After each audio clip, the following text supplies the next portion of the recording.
Assalamualaikum warahmatullahi wabarakatuh. Alhamdulillah, tidak pernah berhenti lisan kita selalu memuji dan memuja Allah. Tentu nikmat terbesar adalah nikmat Islam dan iman. Dan kita selamat dari keadaan sebagian manusia di mana mereka karena tidak mengenal Tuhan mereka Allah, akhirnya mereka mencari Tuhan-Tuhan seperti menyembah patung, pohon, dewa-dewa, bintang-bintang dan seterusnya. Maka dengan Islam ini kita jadi mengenal siapa pencipta alam semesta ini, pencipta diri kita juga, yaitu Allah Subhanahu wa taala, mengerucut kepada satu Tuhan. Dan ini kebahagiaan tersendiri. Karena dengan melihat ke atas langit sana apapun yang terjangkau atau tidak terjangkau oleh mata kita, dan yang ada di bumi juga terjangkau oleh mata dan tidak terjangkau oleh mata kita, di kedalaman lautan juga sama, maka kembali kepada satu susunan kata yang mulia, la ilaha illallah, la ma'buda bihaqqin illallah. Tidak ada Tuhan, pemilik, penguasa yang mengurus semua itu kecuali Allah. Dan kita tinggal bagaimana mengikuti apa yang Allah Subhanahu wa taala inginkan, diturunkan dalam bentuk hukum-hukum atau syariat. Jadi kita tahu mana makanan, minuman, pakaian, pendapatan, pergaulan yang boleh dan tidak boleh. Biasa dikenal dalam agama Allah dengan halal dan juga haram. Ini nikmat yang sangat luar biasa yang harusnya kita selalu jaga sampai wafat nanti. Allah Subhanahu wa taala berfirman, "Wala tamutunna illa wa antum muslimun." Dan janganlah kalian sampai meninggal dunia kecuali dalam keadaan Islam. Selanjutnya kita panjatkan salam hormat kita kepada utusan Allah Nabi besar Muhammad sallallahu alaihi wa ala alihi wa sahbihi wasallam, orang yang telah Allah datangkan dan utus kepada kita untuk membawa dan menjelaskan dan memperkenalkan siapa Allah Subhanahu wa taala, kemahabesarannya, kemahaluasan ilmunya, kemahamurahannya dan segala macam sifat-sifat yang sempurna. Dialah raja yang sebenarnya yang telah diperintahkan untuk kita imani dan diberitakan oleh utusannya Nabi besar Muhammad sallallahu alaihi wasallam. Dan tentu saja mengucapkan salam hormat kepadanya akan dibalas oleh Allah Subhanahu wa taala dengan pahala yang melimpah, karena satu kali salam ini kalau diucapkan akan dibalas dengan 10 rahmat atau 10 salam dari Allah Subhanahu wa taala. Dan 10 salam dari Allah ini berisikan catatan pahala, pengampunan dosa, pemenuhan kebutuhan dan juga solusi dari permasalahan-permasalahan hidup. Baik, kita akan melanjutkan pada buku kita seperti biasa bila Allah Subhanahu wa taala mudahkan, Riyadhus Shalihin yang tulis oleh Imam Nawawi rahimahullah. Dan kita alhamdulillah sudah berada di halaman 600-an ya. Kita akan bahas insyaAllah 693, bab ke-189, bab ke-188 di halaman 691, bab keutamaan solat subuh dan juga solat asar. Di mana sebelumnya kita sudah membahas bab 187 tentang keutamaan solat. Kembali tentunya diingatkan ya, untuk diri saya pribadi dulu, baru kemudian para hadirin Bapak Ibu sekalian, bahwasanya solat satu-satunya ibadah di mana Nabi Muhammad SAW menerimanya di langit, sementara semua ibadah lain itu diterima di bumi. Ini berarti menunjukkan bahwasanya kedudukan solat sangat tinggi dalam Islam, dan tolok ukur seseorang itu adalah muslim yang sejati, yang patuh kepada Allah Subhanahu wa taala dilihat dari solatnya. Bila solatnya dia selalu menjaga dengan memberikan 3 hal yang kita titik beratkan kemarin. Kalau Bapak Ibu ingin mendapatkan maksimal pahala dalam solat, perhatikan 3 hal. Tepat waktunya, tepat gerakannya, dan tepat bacaannya. Kapan sosok muslim atau muslim di depan kita, setiap azan langsung berhenti semua aktivitasnya, yang dilakukan adalah siap untuk solat. Kemudian yang kedua, pada saat mengerjakan solat, gerakannya diikuti dengan konsentrasi, kehusyuan, ketenangan, serta juga bacaannya semuanya tepat, sama, digabungkan antara ketenangan dalam membaca dan benarnya lafaz yang diucapkan. Maka ini berarti orang tersebut layak untuk menjadi sahabat kita, layak untuk menjadi pasangan hidup, layak untuk menjadi atasan ataupun bawahan, atau kita hidup di lingkungan bersama dengan orang-orang seperti ini. Karena memang solat menjadi tolok ukur dalam kehidupan seseorang. Kalau ada orang solatnya lalai, dia kerjakan kapan dia mau, atau selalu molor waktunya, yang Allah Subhanahu wa taala menjelaskan, wailun lil musallin, celakalah, bahkan kebinasaan bagi orang yang solat, alladzina hum an salatihim sahun, yang mereka terhadap sholatnya lalai. Kata sebagian ulama adalah sengaja mengulur-ngulur waktunya sampai keluar.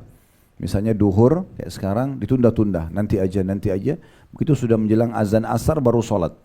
Atau bahkan kadang-kadang sudah lewat, sudah masuk waktu asar baru mau sholat. Perlu kita garis bawahi hukum syar'inya, kalau ada orang sengaja meninggalkan sholat, bahasa Arabnya itu amdan, maka tidak ada lagi qadha bagi dia. Tidak ada qadha. Kalau orang sengaja hanya kena duduk ngobrol, tidur-tiduran, malas nunda-nunda waktu duhur misalnya sampai azan asar. Sini nggak bisa lagi dia kerjakan sholat duhurnya. Karena dia sudah meninggalkan sholat tersebut secara sengaja. Ya, maka tidak ada sholat, tidak ada qadha bagi dia. Qadha itu adalah orang yang punya udzur syar'i. Memang betul-betul dia ketiduran, dia lupa, ya, atau misalnya dia lagi safar sehingga dia bisa menjamak qasar, takhir, diterlambatkan waktunya misalnya, itu beda. Tapi kalau tidak maka tidak ada udzur sama sekali. Dan Nabi SAW sangat peduli dengan sholat ini sampai pada level di mana beliau kalau selepas sholat pasti mengecek satu persatu sahabatnya. Semua dicek, mana si fulan, kalau memang ada yang tidak hadir, lalu Nabi SAW menanyakan siapa tetangganya. Kalau ada maka disuruh cari, tahu, coba cek mana tetangganya, ada apa dengan orang ini. Kalau sakit dijenguk, kalau ada masalah apapun maka Nabi SAW segera menyelesaikan. Dan juga dalam banyak riwayat disebutkan Nabi SAW setiap kali menghadapi permasalahan apapun maka pasti larinya ke sholat.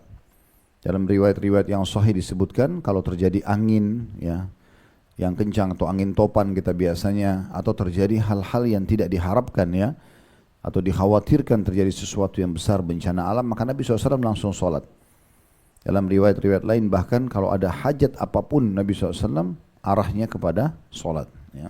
Jadi saking pentingnya sholat tersebut, dan kita tidak asing dengan kisah Isra dan Mi'raj di tahun ke-11 dari masa kenabian.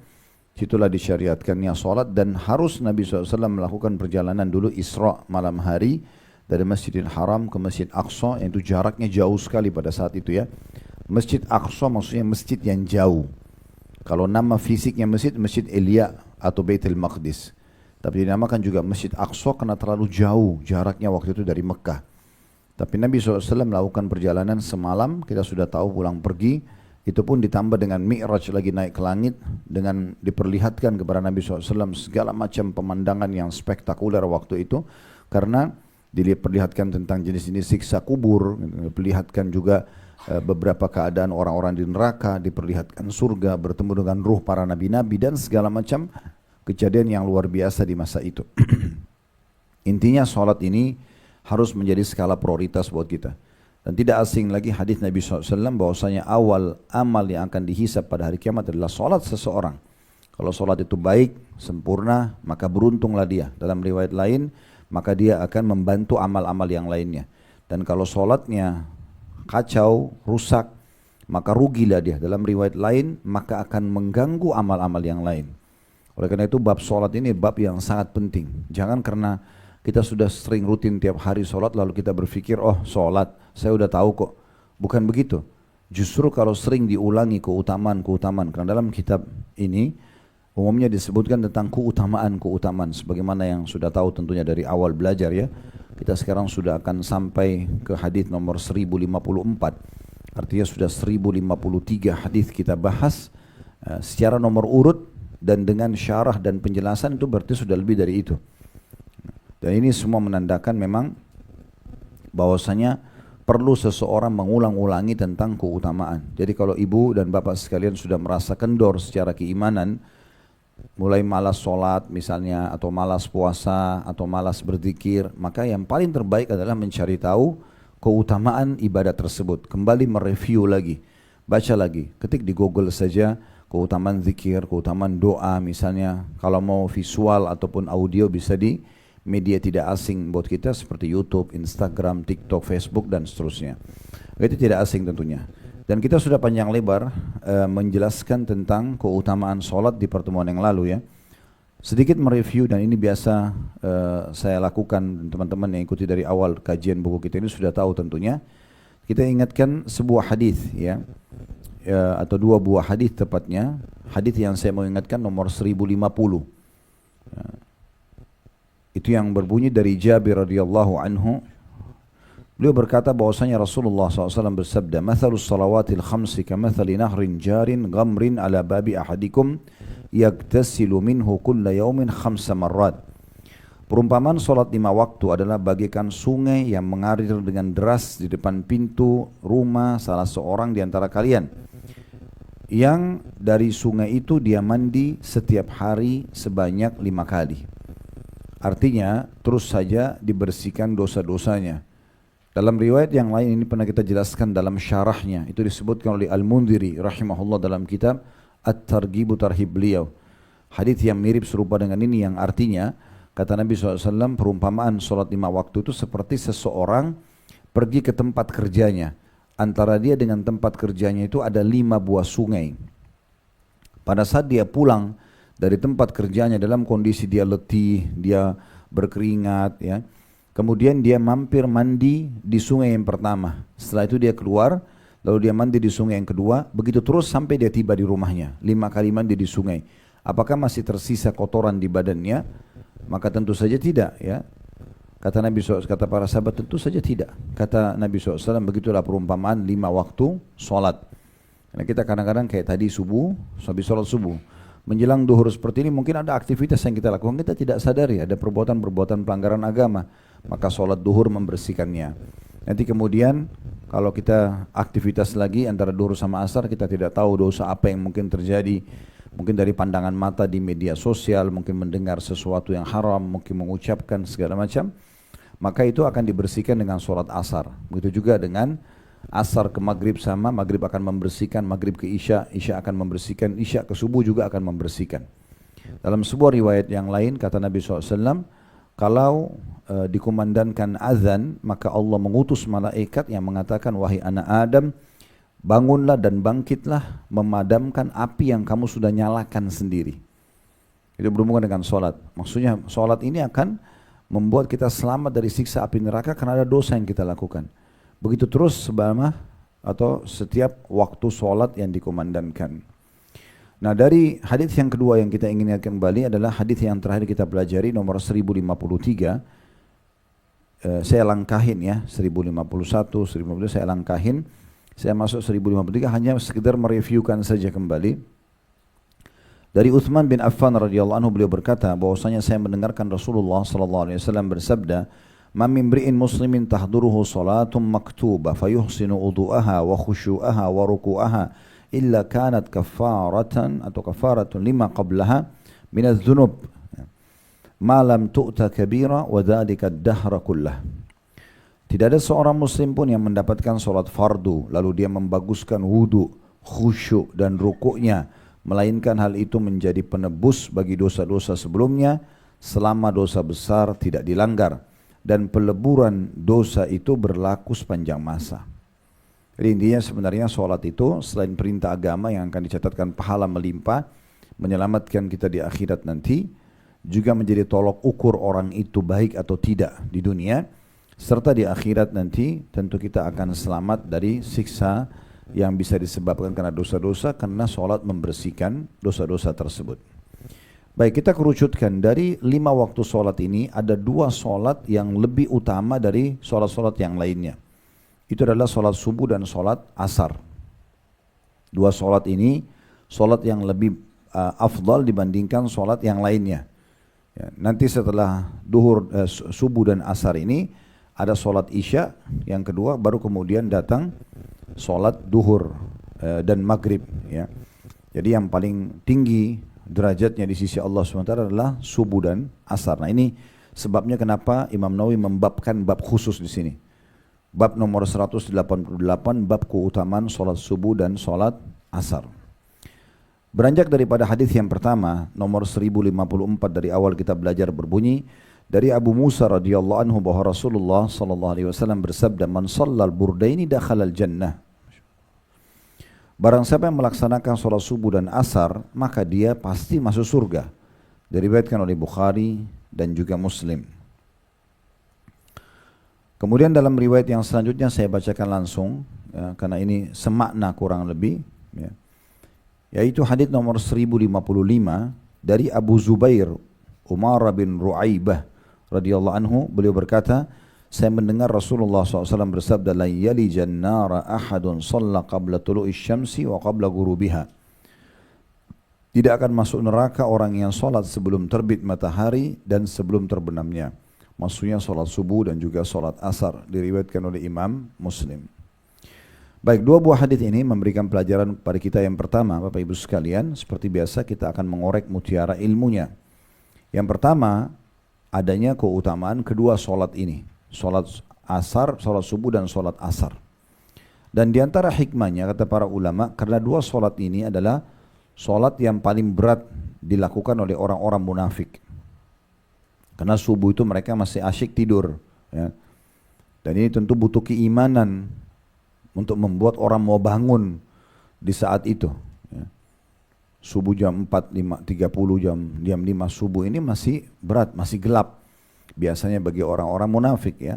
Tapi bagi orang-orang yang beriman maka karena ada keutamaan yang dia kejar dan bentuk ketaatan kepada Allah SWT, mereka akan bangun gitu ya. Itu juga dengan sholat asar, karena ini biasanya di masa dulu itu orang melakukan kailula atau istirahat siang hari. Nah, itu kan mungkin di Indonesia juga masih ada orang beristirahat siang hari ya, kayak habis duhur sampai asar tidur siang biasanya. Jadi biasanya asar kebablasan gitu. Atau ada juga keadaan di mana orang sibuk dengan aktivitasnya, bisnisnya, meetingnya, ya, mungkin aktivitas yang lain lah, sehingga mereka melalaikan sholat asar ini.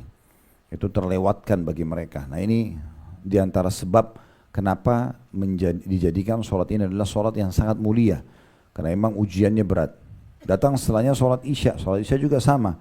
Biasanya orang-orang munafik itu di masa Nabi SAW mereka malas sekali ke masjid untuk menjalankan sholat isya karena waktu tidur bagi mereka. Kalau sholat maghrib, sholat duhur ini umumnya orang bisa kerjakan gitu ya. Tapi kalau waktu-waktu ini biasanya agak berat, itu salah satu hikmahnya. Oleh karena itu dua sholat ini memiliki keutamaan secara khusus. Ya, di antara keutamanya kalau dia selalu menjaganya maka akan masuk ke dalam surga. Tapi yang perlu digarisbawahi di sini bukan berarti orang kalau sholat dua sholat saja ini berarti pasti masuk surga. Sementara dia tinggalkan maghrib, dia tinggalkan duhur misalnya, atau dia tinggalkan isya. Bukan seperti itu pemahamannya. Artinya orang kalau mengerjakan 5 waktu sholat dan dia lebih sempurnakan 2 waktu ini, maksudnya 2 waktu ini lebih difokus sama dia, lebih diperhatikan secara khusus, baik itu pakaian yang dipakai, baik itu bacaannya, baik itu kekhusyuan sholatnya, maka dijamin baginya masuk ke dalam surga ya. Jadi jangan sampai salah faham, karena kalau orang tangkap secara letter-let atau dia belajar otodidak, dia akan fahami bahwasanya oh kalau sholat dua sholat ini saja selesai, yang lainnya tidak usah dijaga. Kalau seperti itu persepsinya, maka tidak perlu Nabi SAW diperintahkan untuk Isra dan Mi'raj dan menerima 5 waktu sholat. Dan tidak perlu Nabi SAW sendiri mempraktekkan, memerintahkan juga umatnya untuk azan di setiap waktu sholat. Dan beliau sendiri sholat 5 waktu itu. Jadi tidak mungkin pemahamannya begitu ya. Maka oleh karena itu di sini dimaksud adalah 2 sholat ini punya keutamaan secara khusus dan akan memiliki kedudukan yang tinggi di sisi Allah Subhanahu wa taala. Kemudian hadis nomor 1056, lanjutannya hadis ketiga dalam bab kita, dari Jundub bin Sufyan radhiyallahu anhu, dia berkata Rasulullah SAW bersabda, man shalla subha fahuwa fi dhimmatillah fanzur ya ibna adam la yatlubannaka Allahu min dhimmatihi bi syai'. Barang siapa yang melaksanakan sholat subuh maka dia berada dalam lindungan Allah. Maka perhatikanlah wahai anak Adam, jangan sampai Allah menuntutmu sedikit pun karena perlindungannya. Hadis ini diriwayatkan oleh Imam Muslim. Hadis ini secara khusus disebutkan tentang keutamaan sholat subuh ya. Siapa yang melakukan sholat subuh ini maka dia punya keutamaan, Allah berikan dia semacam satu perlindungan khusus ya, tiket VIP di mana dia bisa dilindungi dari segala macam mara bahaya. Jadi kalau ibu dan bapak lagi istirahat malam pun subuh ini nggak boleh luput. Dia usahakan harus dikerjakan. Siapa yang sempat mengerjakan tepat waktunya, apalagi kalau berjamaah, dia dilindungi oleh Allah sampai subuh besok. Nah, ini punya keutamaan khusus. Ya, jadi kuncinya di subuh. Sebagian ulama juga ada yang mengatakan orang kalau jaga subuh, biasanya sholat yang lain terjaga. Karena emang ini sholat yang paling berat, orang lagi tidur gitu ya. Kalau dia jaga subuh, maka duhur, asar, maghrib, isya itu lebih mudah untuk dijaga. Tapi kalau dia lalaikan subuh, maka yang lain juga lebih mudah untuk dilalaikan. Ya. Intinya sebenarnya di sini yang poin yang bisa kita ambil pelajaran, yang pertama keutamaan sholat subuh, ya, terutama tepat waktu, apalagi berjamaah ya. Kalau ibu-ibu misalnya di rumah tidak ada yang temani berjamaah, nggak masalah. Yang penting sholat tepat waktunya.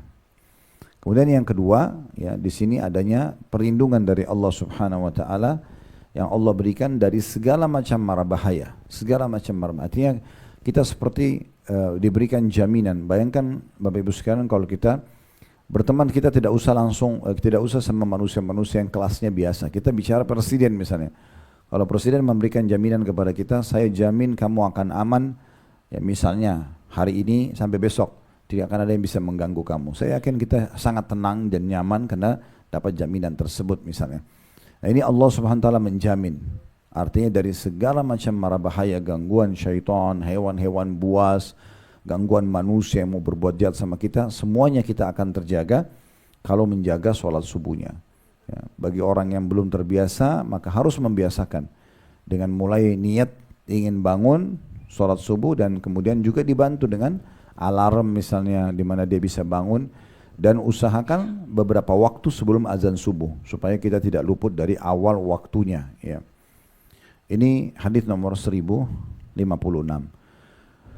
Hadis selanjutnya nomor 1057 berbunyi dari Abu Hurairah radhiyallahu anhu, beliau berkata Rasulullah sallallahu alaihi wasallam bersabda, yata'aqabuna fikum malaikatun bil-laili wa malaikatun bin-nahar wa yajtami'una fi salati as-subhi wa salati al-'asri thumma ya'ruju alladhi batu fikum fayas'aluhumullah wa huwa 'alamu bihim kaifa taraktum 'ibadi fayaqulun taraknahum wa hum yusallun wa atainahum wa hum yusallun. Hadis ini diriwayatkan oleh Bukhari dan juga Muslim. Kata Nabi SAW, malaikat malam dan malaikat siang datang bergantian kepada kalian. Mereka berkumpul pada sholat subuh dan sholat asar. Kemudian naiklah malaikat yang telah bertugas malam di tengah kalian. Maksudnya melapor kepada Allah, lalu Allah bertanya kepada mereka. Padahal dia-nya besar kata ganti Allah, lebih mengetahui tentang mereka. Bagaimana kalian meninggalkan hamba-hambaku? Maka para malaikat menjawab, kami meninggalkan mereka ketika mereka sedang sholat, dan kami mendatangi mereka ketika mereka sedang sholat. Diriwayatkan oleh Bukhari dan juga Muslim. Dari hadis ini langsung saja kita ambil pelajaran. Pelajaran yang pertama, adanya makhluk Allah Subhanahu Wa Taala yang mulia, itu para malaikat yang memang dikhususkan oleh Allah Subhanahu Wa Taala untuk menjalankan tugas-tugas. Kalau Bapak Ibu ingin, bisa baca di surah nomor 70 dan 79. Surah nomor 77 dan 79 dalam Al-Quran, itu di ayat-ayat pertamanya menjelaskan tentang tugas-tugas malaikat. Nah, di antara tugas mereka ada yang ditugaskan oleh Allah SWT, itu khusus untuk mencatat amal-amal. Mencatat amal-amal kita, amal baik atau amal buruk gitu ya. Dan amal-amal yang mencatat amal ini mereka sip-sipan. Ya. Ada yang datang subuh, ya, gantian sama yang tugas sebelumnya. Nanti dia tugas menjaga dari subuh, mencatat amal sampai asar. Yang asar datang sampai besok subuh lagi. Jadi 2 waktu begitu ya. Yang datang subuh itu sampai asar, yang bertugas asar sampai besok subuh datang asar.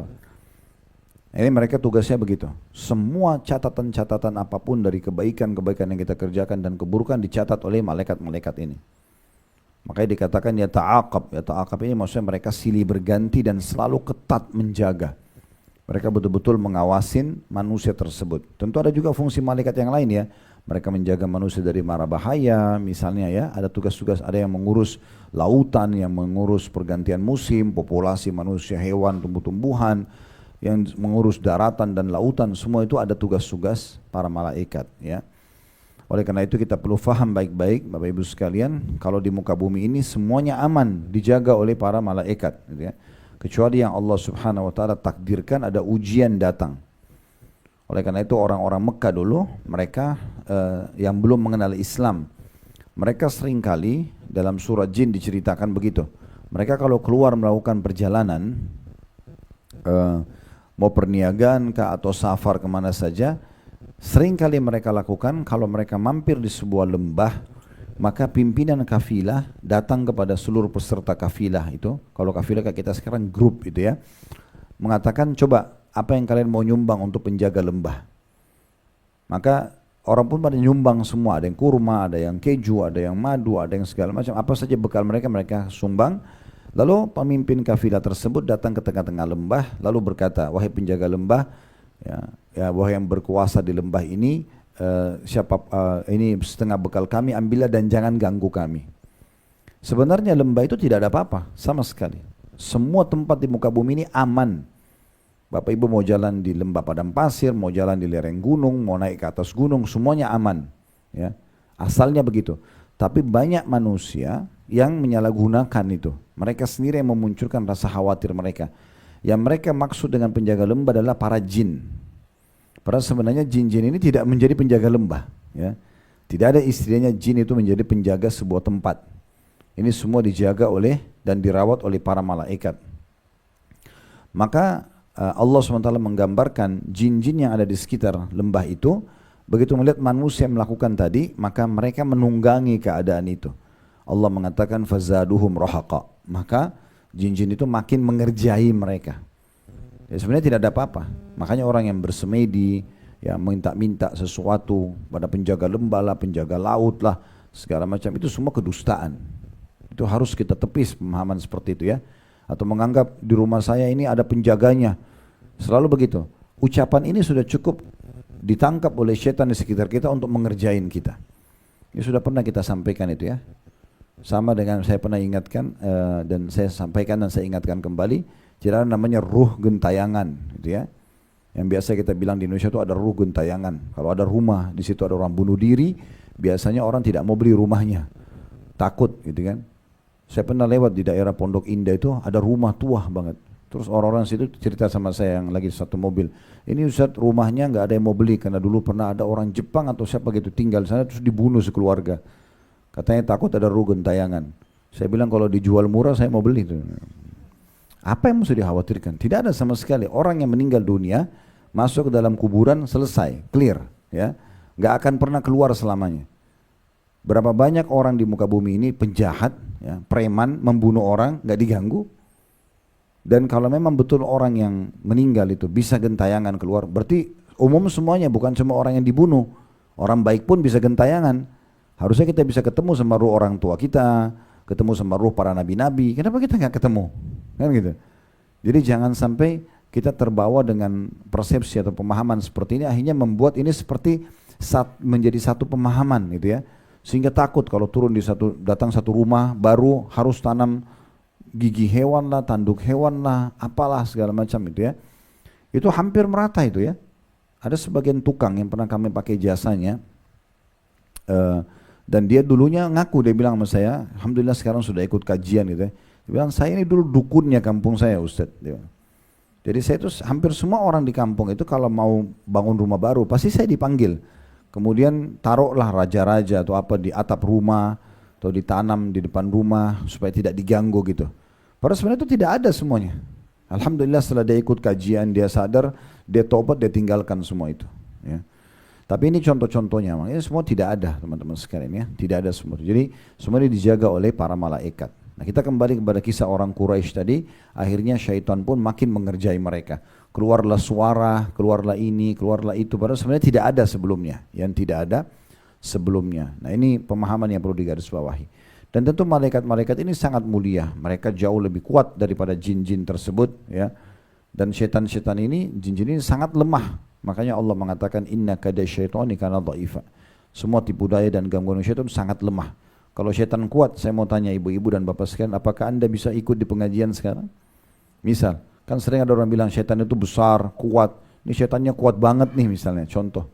Itu semua kebohongan. Kuatnya dari mana gitu?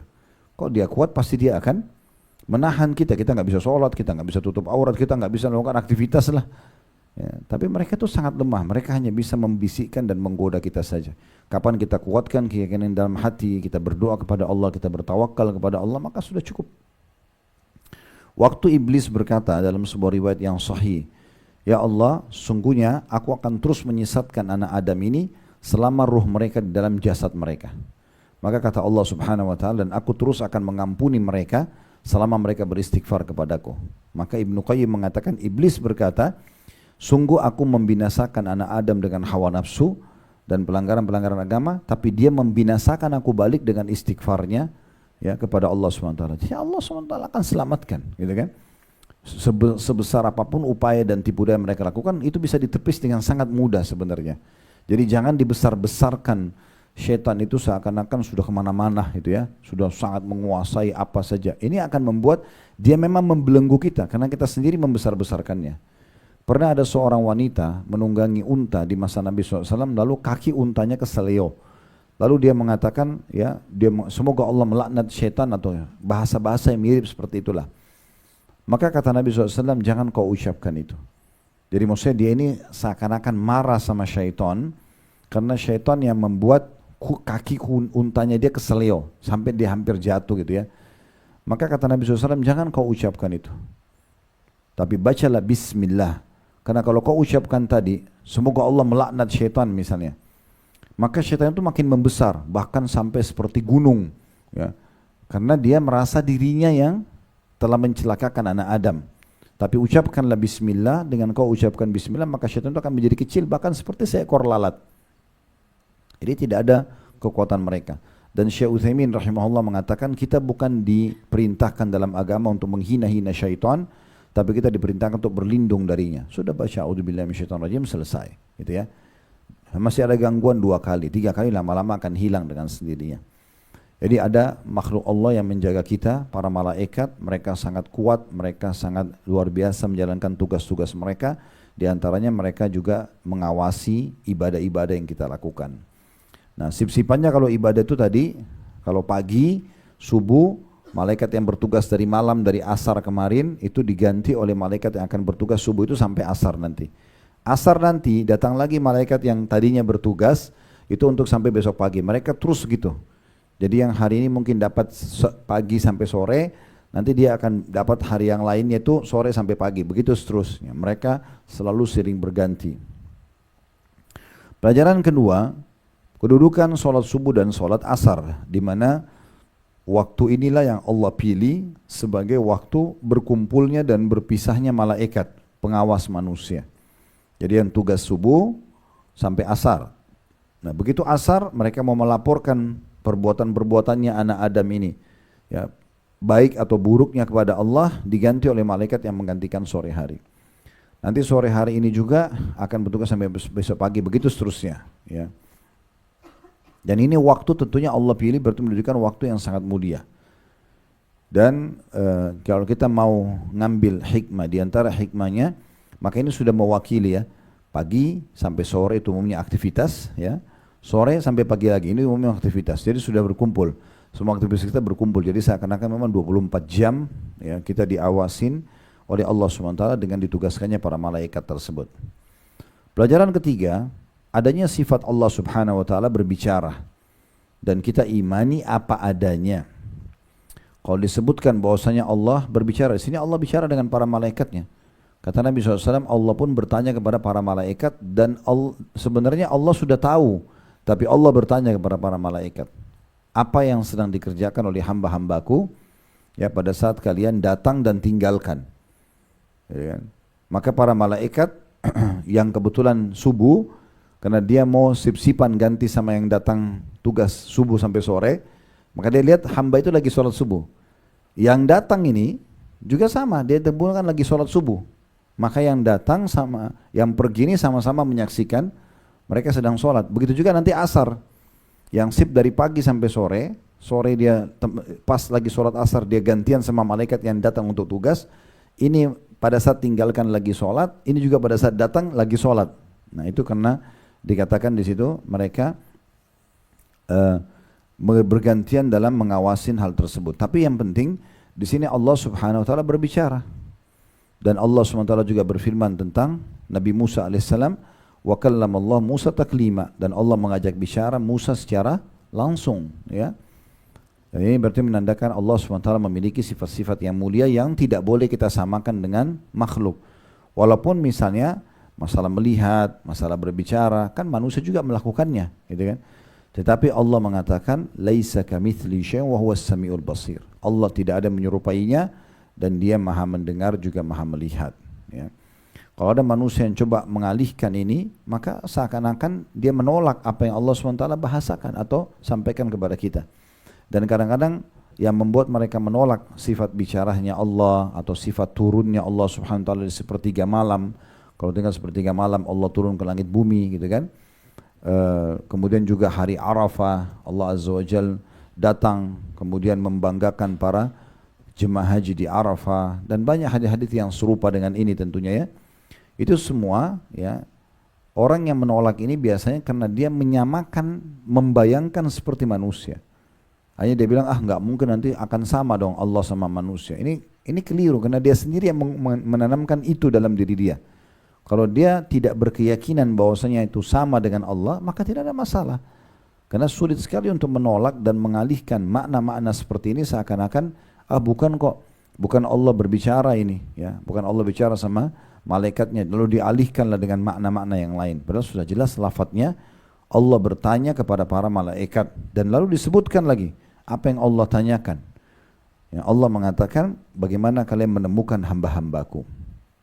Ini berarti jelas sekali sifat Allah Subhanahu wa ta'ala. Pelajaran terakhir yang keempat dari hadis ini adalah pentingnya seorang muslim untuk menjaga ibadah sholatnya. Kalau tadi kan sebelumnya khusus keutamaan subuh dan asar, tapi ini yang kedua tadi, keutamaan yang kedua. Keutamaan yang keempat ini adalah keutamaan sholat secara umum. Pentingnya seorang muslim menjaga, dan masuk global, sholat wajib, sholat sunnah, ya. Dan pernah kita jelaskan itu, ya, ada sholat wajib seperti sholat 5 waktu, dan ada sholat Jumat bagi laki-laki. Kemudian ada juga sholat yang sunnah, sunnah muakkadah yang sangat ditekankan seperti sholat qobliyah, ba'diyah, gitu, ya. Sholat tahajud. Ada juga yang namanya tatawu, sholat tambahan. Ya, misalnya ibu habis, anggaplah kita lagi taklim nih Bapak Ibu sekalian, lalu sebentar pas selesai taklim sampai menjelang asar, kayaknya saya masih ada wudu, saya mau dekatkan diri kepada Allah SWT, saya ingin sholat 2 rakaat, niatkan ingin sholat karena Allah SWT. Namanya sholat tambahan, sholat tatawu, itu dibolehkan. Ya, itu dibolehkan. Itu bukan sholat taubat, bukan sholat wudu, ya, cuma sholat mendekatkan diri kepada Allah SWT, ya. Nah, ini seperti yang disebutkan tadi, kalau sedang terjadi angin kencang, Nabi SAW langsung segera sholat, itu, ya. Nah, ini termasuk diistilahkan dengan sholat tatawu. Mirip juga dengan puasa, dan namanya puasa tatawu, ya. Kalau puasa Senin Kamis itu kan puasa sunnah yang muakkad, ditekankan sekali. Tetapi kalau puasa tatawu ini mirip dengan atau sejalan dengan makna hadis. Waktu Nabi SAW pulang selepas subuh ke rumah Aisyah lalu bertanya, apakah kalian punya makanan untuk sarapan? Maka Aisyah mengatakan, tidak ada ya Rasulullah. Kata Nabi SAW, kalau begitu hari ini aku puasa. Itu bukan hari Senin Kamis, karena kalau Senin Kamis Nabi nggak perlu nanya makanan. Nah, dalam riwayat-riwayat sahih dikatakan Nabi selalu berpuasa, gitu, ya. Nah, seperti itu memahaminya. Baik, 2 buah hadis terakhir dalam bab kita ini, hadis nomor 1058 dan 1059. Hadis nomor 1058 berbunyi dari Jarir bin Abdullah Al-Bajali radhiyallahu anhu, beliau berkata, "Kunna 'inda Nabi sallallahu alaihi wasallam fa nadhara ila al-qamari lailatal badr faqala innakum satarawna rabbakum kama tarawna hadzal qamar la tudammuna fi ru'yati fa in istata'tum alla tuglabu ala salatin qabla tulu'i syamsi wa qabla ghurubiha faf'alu." Terjemahannya, kata Jarir radhiyallahu anhu, kami berada di sisi Nabi SAW, tiba-tiba beliau melihat rembulan di malam purnama. Maksudnya arah mata Nabi menuju ke melihat bulan yang terang itu. Lalu beliau bersabda, sungguhnya kalian akan melihat Rabb kalian sebagaimana kalian melihat rembulan ini. Kalian tidak akan bersusah payah dalam melihatnya. Maka jika kalian mampu untuk tidak terlewatkan oleh solat sebelum terbit matahari dan sebelum terbenam matahari, maka lakukanlah. Diriwayatkan oleh Bukhari dan juga Muslim. Dalam satu riwayat, fanadhara ilal qamari lailata arba'a asyrata. Lalu beliau melihat rembulan pada malam ke-14. Malam ke-14 maksudnya dari hari-hari bulan Hijriyah. Ini pada hari puasa Ayyamul Bid, ya. Kan 13, 14, 15 ya. Seperti itulah. Baik, hadits ini memberikan pelajaran kepada kita, langsung saja kita masuk ke inti faedahnya. Yang pertama, kedudukan Jarir bin Abdullah Al-Bajali radhiyallahu anhu. Sudah kita paparkan Bapak Ibu sekalian dari awal kita bedah buku kita ini, dan ini metode yang kami gunakan dalam semua kajian buku hadis. Ada Sahih Hadis Qudsi di media kami juga, ada Sahih At-Targhib Tarhib, ya, dan ini juga dalam Riyadhus Shalihin. Semua ini kita menggunakan metode kalau ada sahabat atau tabi'in yang menyampaikan kronologis hadis, maka kita sebutkan sebagai keutamaan beliau sendiri. Jadi keutamaan pertama kedudukan Jarir, karena Jarir ini yang menceritakan kepada kita. Kan bisa saja beliau mengatakan Rasulullah SAW bersabda begini dan begitu ya. Tapi di sini beliau menceritakan kronologisnya. Kami pernah jalan bersama Nabi, kemudian Nabi waktu itu lihat ke bulan purnama, kemudian baru Nabi sampaikan begini dan begitu. Nah, pelajaran kedua, bahwasanya pentingnya seseorang Muslim untuk menukil sebuah kisah atau pengalaman dalam hidupnya. Kalau pengalaman itu bersama dengan orang-orang saleh dan baik gitu ya. Contoh misalnya, kita bukan niat memuji orang itu di hadapannya. Tapi satu waktu Bapak Ibu lagi jalan dengan sahabat dekat atau kerabat, kemudian mampir di pas azan dia ingatkan, sudah masuk waktu kita sholat ya, misal. Lalu kemudian kita mampir sholat. Lalu kita lihat orang itu sholat dengan khusyuk misalnya, atau kita menemukan dia menaruh uang di kotak amal misalnya ya. Ada hal-hal yang baik yang dia lakukan. Nah, kita boleh menyampaikan perbuatan itu tapi bukan di hadapan dia. Kita menceritakan pengalaman ini kepada orang lain supaya bisa jadi pelajaran juga. Tapi di depan orang tersebut kita tidak disarankan ya. Nggak boleh kita mengatakan tadi bagus banget ya ide kamu itu mampir di masjid misalnya. Oh tadi kamu Masya Allah ya nyumbang di kotak amal, itu nggak boleh ya. Karena ada satu riwayat menyebutkan ada seorang sahabat yang sholatnya sangat khusyuk. Kemudian seorang sahabat Nabi yang lain di hadapan Nabi SAW berkata, ya Rasulullah, saya suka sekali dengan orang ini, sholatnya bagus sekali. Kata Nabi SAW, jangan kau perdengarkan dia. Karena kalau kau perdengarkan dia dan dia mendengarnya, kau akan membinasakannya. Karena bisa tadinya ikhlas jadi riya, gitu kan. Oh kamu tadi khusyuk banget ya sholatnya, kamu tadi nyumbang banyak banget ya misal, itu kan akan mengganggu dia. Tapi di belakangnya boleh kita menceritakan selama baik. Nah ini lawan daripada ghibah ya. Kalau ghibah kan gosipin orang yang tidak baik. Nah ini kita cerita kebaikan orang, itu boleh. Dan maksimalnya kalau kita temukan orang itu sudah meninggal. Misalnya orang tua kita sudah meninggal, ada sahabat kita meninggal, atau pasangan hidup meninggal, lalu kita ceritakan tentang pengalaman-pengalaman. Pernah waktu Umar bin Khattab radhiyallahu anhu sudah meninggal dunia, beliau meninggal dalam kondisi umurnya sudah tua, 63 tahun. Salah satu istri Umar yang masih hidup waktu itu hampir seumur dengan Umar, di atas 60 tahun.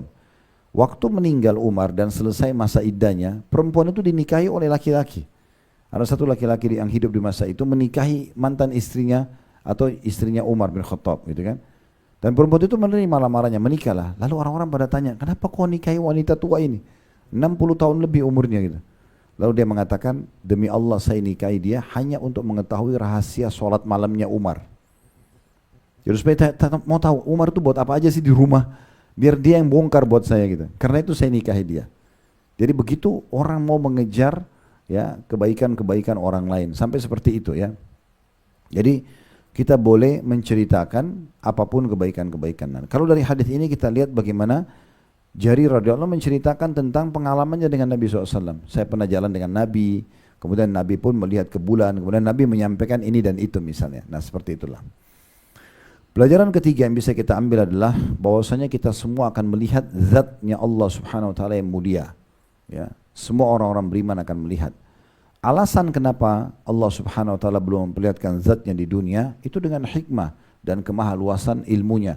Tapi yang jelas Allah memberikan batasan mata kita tidak bisa melihat Allah Subhanahu Wa Taala. Sekarang kita lihat ke matahari aja di siang hari mungkin akan susah ya, kerepotan. Memang mata manusia sangat terbatas.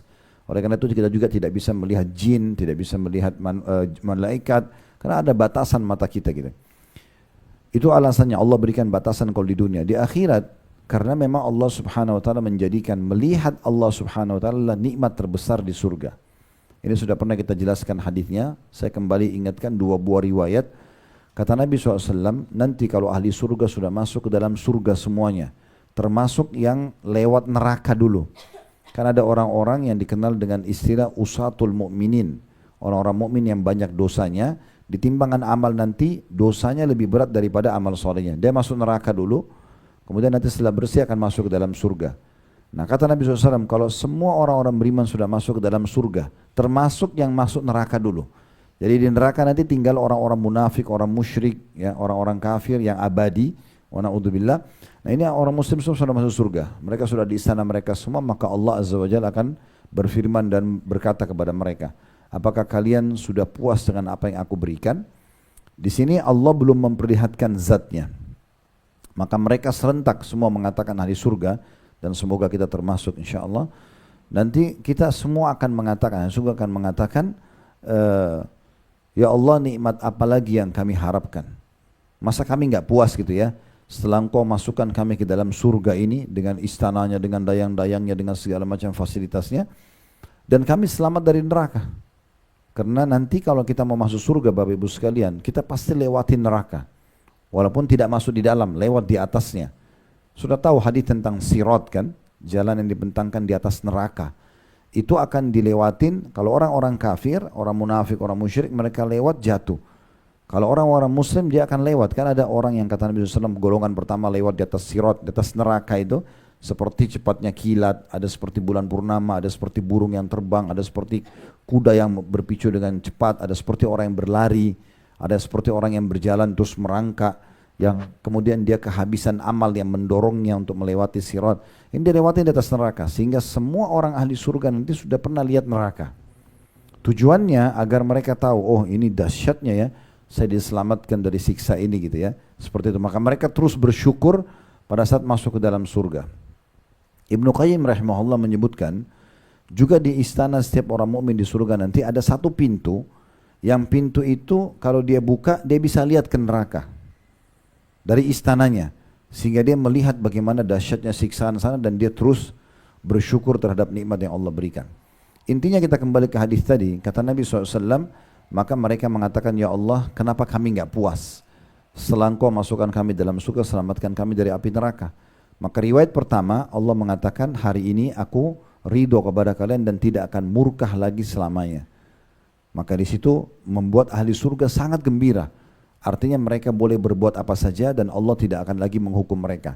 Dan tentu saja ahli surga juga tidak akan buat dosa lagi. Karena mereka sudah terjaga dengan itu ya. Riwayat kedua ini jadi saksi bahasan kita, Allah pun mengangkat hijab antara mereka, antara dia sama ahli surga. Maka pertama kali ahli surga melihat zatnya Allah yang mulia. Di saat itu mereka melupakan semua fasilitas surga, seraya mereka mengatakan, ya Allah, tidak ada nikmat yang mengalahkan melihat wajahmu yang mulia gitu ya. Nah ini pertama kali nanti ahli surga melihat Allah SWT, dan itu menjadi nikmat terbesar di surga. Jadi dari sini kita ambil kesimpulan, kalau orang kafir, orang munafik, orang musyrik tidak akan lihat Allah selamanya. Mereka tidak akan melihat Allah SWT selamanya. Karena melihat Allah itu nikmat sendiri. Itu adalah sebuah nikmat. Nah di sini Nabi SAW menyampaikan kepada para sahabat, atau beliau melihat bulan purnama, beliau mengatakan, kalian pasti akan melihat Tuhan kalian sebagaimana kalian melihat bulan purnama ini tanpa ada penghalang. Kalian tidak akan susah payah untuk melihatnya. Kemudian pelajaran selanjutnya, dan ini penutupan dalam hadits ini ya, bahwasanya adanya keutamaan sholat subuh dan asar, karena di sini kalau kita lihat korelasinya, seakan-akan Nabi SAW mengatakan, kalau orang yang mau segera mendapat melihat wajah Allah, melihat zatnya Allah yang mulia, maka harus jaga sholatnya, dan secara khusus fokus kepada sholat subuh dan asar. Artinya dua sholat ini jangan sampai luput. Karena dengan kalau dijaga, maka sholat-sholat lain juga akan terjaga dengan izin Allah subhanahu wa ta'ala. Hadis terakhir dalam bab kita nomor 1059. Kalau tadi nomor 1056 khusus menyebutkan tentang sholat subuh. Ya, orang kalau sholat subuh akan dapat lindungan Allah gitu ya. Nomor 1059 ini khusus sholat asar. Ya. Kalau yang sisanya hadis-hadis gabungan antara subuh sama asar. Kalau ini hadisnya berbunyi tentang asar ya. Dari Buraidah radhiyallahu anhu beliau berkata, Rasulullah SAW bersabda, "Man taraka salat al-asri faqad habita amaluh." Barang siapa yang meninggalkan salat asar, maka terhapus semua amalnya. Diriwayatkan oleh Imam Bukhari. Makna hadis ini kata para ulama hadis adalah orang yang meninggalkan sholat asar secara sengaja. Udah tinggalkan sholat asar secara sengaja maka ancamannya sangat berat. Tidak ada uzurnya. Semua amal-amal baik yang pernah dikerjakan hangus. Ya. Jadi saking pentingnya untuk menjaga sholat asar. Dan ada sebagian juga yang mengkorelasikan ini dengan firman Allah SWT, Hafidhu ala salawati wa salatil wusta wa qumu lillahi qanitin. Jagalah sholat-sholat kalian dan terutama sholat pertengahan dan berdirilah kepada Allah dalam sholat itu dalam kondisi khusyuk. Ya. Dan yang dimaksud dengan sholat pertengahan adalah sholat asar dalam pendapat mayoritas ulama. Karena subuh sama duhur dianggap sholat awal pagi, maghrib dan isya dianggap sholat malam. Nah, tengah-tengahnya ini asar. Tengah-tengahnya asar yang biasa banyak orang lalaikan. Oleh karena itu sesibuk apapun, Bapak Ibu sekalian, azan asar harus sholat. Gitu ya. Kalau mau istirahat, istirahat sebelumnya. Kan itu. Jangan masuk di waktu asar. Ini sholat yang sangat penting karena bisa kena ancaman yang berat. Bisa menghanguskan atau menghanguskan amal-amal kita yang sebelumnya. Allahu a'lam. Baik, kita akan lanjutkan di bab selanjutnya. Ini bab ke 189. Bab keutamaan berjalan menuju ke masjid. Tentu ini adalah prioritasnya kepada laki-laki ya. Tapi ibu-ibu pun kalau ada waktu bisa ke masjid. Karena ada hadis Nabi SAW yang berbunyi la tamnu ima Allahi masajidullah. Jangan kalian melarang hamba-hamba Allah wanita untuk menuju ke rumah Allah. Walaupun ibu lebih afdal salat di rumah, tapi tidak ada masalah satu waktu ke masjid ya. Terutama kalau sedang ada di Mekah dan Madinah. Jangan berhujjah, oh ya kan ada hadis yang menjelaskan wanita lebih afdal di rumah. Saya sholat di kamar hotel aja. Kalau gitu ngapain ke Mekah sama Madinah? Sayang banget itu ya. Tetap memang berlaku hadis bahwasanya lebih afdal sholat di rumah. Tapi itu kan bagi orang yang mukim lebih cocok ya. Memang tinggal di Mekah, tinggal di Madinah, mereka setiap saat bisa datang. Tapi kalau ibu datang cuma 3-4 hari di Madinah, 3-4 hari atau 4-5 hari di Mekah, lalu kemudian menyanyiakan, ini sayang sekali. Gitu. Harusnya datang ke masjid karena memang di masa Nabi Muhammad SAW sendiri, walaupun ada hadits ini, ya, tidak pernah dalam 5 waktu sholat itu kosong saf wanita dari wanita. Pasti ada saja yang sholat. Pasti ada saja yang sholat, gitu kan? Bahkan Nabi SAW pernah masuk ke masjid, menemukan sebelum subuh ada tali yang diikat antara dua tiang. Lalu Nabi SAW tanya, ini talinya siapa? Lalu kata sahabat, seingat saya disebutkan salah satu anak Nabi, seingat saya namanya Zainab, gitu kan? Anak Nabi. Mereka mengatakan ini punyanya anak anda ya Rasulullah, gitu kan? Jadi beliau itu kalau sholat malam, bukan di rumahnya tapi sholat di Masjid Nabawi, sholat sunnah. Kalau ngantuk dia pegang pada tali itu supaya enggak tidur gitu. Lalu Nabi SAW suruh putusin tali itu dan beliau melarang untuk menyiksa diri seperti ini kalau dalam sholat sunnah gitu ya. Tapi berarti ada hadis tentang wanita yang sholat sering membersihkan masjid dalam hadis yang sahih yang Nabi SAW setiap kali masuk masjid temukan ibu itu bersihin masjid. Inisiatif dari dia, bukan digaji, bukan apa gitu. Satu waktu ibu itu tidak ada, maka Nabi SAW tanya, mana ibu yang biasa bersihkan masjid? Para sahabat mengatakan, ya Rasulullah baru saja meninggal. Ya, hari ini meninggal, tadi meninggal. Maka Nabi SAW mengatakan, kenapa kalian tidak menginformasikan kepada saya? Ya, sampai ulama masukkan hadis ini dalam hadis pentingnya pengurus masjid dan keutamaan orang yang mengurus masjid itu ya. Maka para sahabat menganggap perlu nggak sih gitu sampaikan ke Nabi seakan-akan mereka mengecilkan kedudukan wanita ini gitu. Maka Nabi SAW mengatakan tunjukkan aku di mana kuburannya. Lalu Nabi SAW datang ke kuburan wanita tersebut. Berarti kan wanita itu ada dalam masjid, mengurus masjid, gitu kan? Jadi jangan juga berlepas diri dari masjid sama sekali. Tapi masjid itu perlu, termasuk kalau lagi ke mall misalnya, di musola gitu kan, sholat, tetap sholat. Atau lagi mampir, lagi safar, darat, lagi dari Jakarta ke Bandung, mampir ke tempat rest area, kan wajar orang mampir ke masjid itu ya. Dan juga bagaimana kita memakmurkan masjid itu. Tugas kita memakmurkan masjid ya.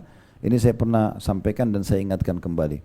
Ibu dan bapak sekalian, kalau anda mampir ke sebuah masjid, Allah Subhanahu Wa Taala memudahkan kaki kita sampai ke situ, itu berarti ada pesan. Kalau masjid itu bagus dan kita bisa ibadah, berarti Allah mau kita mendapatkan kesaksian dari tanah-tanah yang ada di situ. Nah, hadis kan menyebutkan itu ya. Kalau seseorang sholat di sebuah tempat, maka itu akan jadi saksi untuknya pada hari kiamat. Makanya kita dianjurkan kalau habis sholat wajib pindah sholat sunnahnya ke tempat yang lain atau tukar sama teman kita di sebelah, ya, supaya nanti bisa menjadi saksi hari kiamat. Jadi memang kita dianjurkan itu, dan tentunya kita bisa rekomendasikan masjid itu kepada teman-teman kita. Tapi satu sisi, bukan itu yang saya mau sampaikan. Yang saya mau sampaikan adalah satu sisi, kalau misalnya kita temukan masjid tersebut dan Allah sampaikan kaki kita di sana, masjid atau musola, ternyata panas, karpetnya kotor, kamar mandinya misalnya bau lah, contoh. Allah menginginkan kita punya andil di situ. Jangan malah kita pergi lalu menghina. Masjidnya kotor, masjidnya bau, masjidnya panas, ya. Kalau bapak ibu punya rumah, didatangi oleh tamu, lalu kemudian anggaplah berantakan sedikit, lalu orang itu pulang lalu mengatakan rumahnya si fulan itu kotor. Saya yakin kita akan tersinggung, gitu kan? Bagaimana dengan rumah Allah Subhanahu Wa Taala? Sunnah Nabi SAW, kata Aisyah radhiyallahu anha, Nabi SAW menyuruh agar masjid-masjid itu dibangun dan juga dirawat serta diberikan wangi-wangian. Kita disuruh maintenance, gitu ya. Jadi kalau ada masjid seperti ini malah kita yang belikan AC, kita yang renovasi, kita yang laundrykan karpetnya atau ganti misalnya, kita yang perbaikin kamar mandinya supaya ada andil kita di situ, bukan malah kita hina, ya. Apalagi kita ketemu sama teman, jangan ke sana, sholat sana itu masjidnya kotor misalnya. Itu kan masjid rumahnya Allah Subhanahu Wa Taala. Dan kata Nabi SAW, ya, tempat di muka bumi yang paling Allah cintai adalah masjid. Adalah tempat-tempat musola walaupun kecil. Di sebelahnya mungkin ada rumah-rumah mewah, tetap musola itu lebih mulia di dalam agama Islam. Nah ini penting, ya. Nah salah satu memakmurkan masjid adalah jalan menuju ke sana. Dan ini bagian daripada perintah agama. Dan cukup banyak tentu keutamaan menuju ke masjid. Di antaranya hadis yang pertama dalam bab kita ini, hadis nomor 1060 urutan dari awal belajar, dari Abu Hurairah radhiyallahu anhu bahwa Nabi SAW bersabda, "Man ghada ilal masjidi aw raha, a'addallahu lahu fil jannati nuzulan kullama ghada aw raha." Barang siapa yang pergi ke masjid pada pagi atau petang hari, maka Allah menyiapkan untuknya hidangan di surga setiap kali dia berangkat pagi ataupun sore. Di situ ada footnote di bawah 687 ya nomornya. Yang dimaksud dengan di sini nuzula, ya, kata Imam Nawawi adalah hidangan yang dipersiapkan bagi tamu pada waktu kedatangannya. Dari hadits ini kita ambil pelajaran yang pertama, adanya anjuran untuk selalu melangkah menuju ke masjid, ya, karena memang perintah untuk pergi di pagi sampai malam hari lah, gitu ya. Artinya 5 waktu sholat. Yang kedua, Allah Subhanahu Wa Taala menyiapkan secara khusus di surga nuzulan. Nuzulan ini sebenarnya maknanya di sini kata adalah makanan yang dihidangkan yang terbaik buat tamu. Sebagian orang Arab juga membahasakan nuzul itu atau biasanya bermakna juga istana atau rumah, ya. Manzil, ya, itu juga diistilahkan dengan tempat tinggal, ya. Intinya orang yang sering ke masjid maka akan disiapkan hadiah khusus oleh Allah Subhanahu Wa Taala di surga nanti.